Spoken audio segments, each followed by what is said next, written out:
বিশ্বের বৃহত্তম বিমানবাহী রণতরী USS Gerald আর Ford সোমবার গ্রিসের ক্রিন্ট দ্বীপের নৌঘাঁটিতে পৌঁছেছে। গত ফেব্রুয়ারিতে সৌদা বে থেকে খাবার, জ্বালানি ও গোলাবারুদ সংগ্রহের পর এটি মধ্যপ্রাচ্যে যুদ্ধকালীন অভিযানে অংশ নেয়। এরপর থেকে একের পর এক খবরের শিরোনাম হয় রণতরীটি।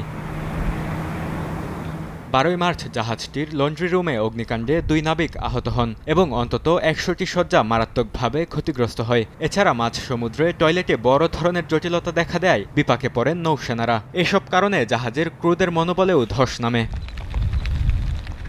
বিশেষজ্ঞরা বলছেন, ফোর্ড সরিয়ে নেয়ার মাধ্যমে মধ্যপ্রাচ্যে মার্কিন সামরিক উপস্থিতিতে বড় ধরনের শূন্যতা তৈরি হচ্ছে। এর ফলে যুদ্ধচেষ্টায় মার্কিন সমর্থন কমে যাবে। তবে অন্যান্য যুদ্ধ জাহাজ যদি ইসরায়েলের কাছে মোতায়েন থাকে, তবে প্রভাব কিছুটা সামাল দেওয়া সম্ভব। ফোর্ড প্রায় 9 মাস সমুদ্রে মোতায়েন ছিল। এই দীর্ঘ সময়ে এটি ক্যারিবীয় সাগরেও অভিযান চালিয়েছে। মাদক চোরাচালান প্রতিরোধ, নিষিদ্ধ তেলবাহী ট্যাংকার জব্দ এবং ভেনেজুয়েলার প্রেসিডেন্ট মাদুরোর বিরুদ্ধেও অভিযানে অংশ নেয়।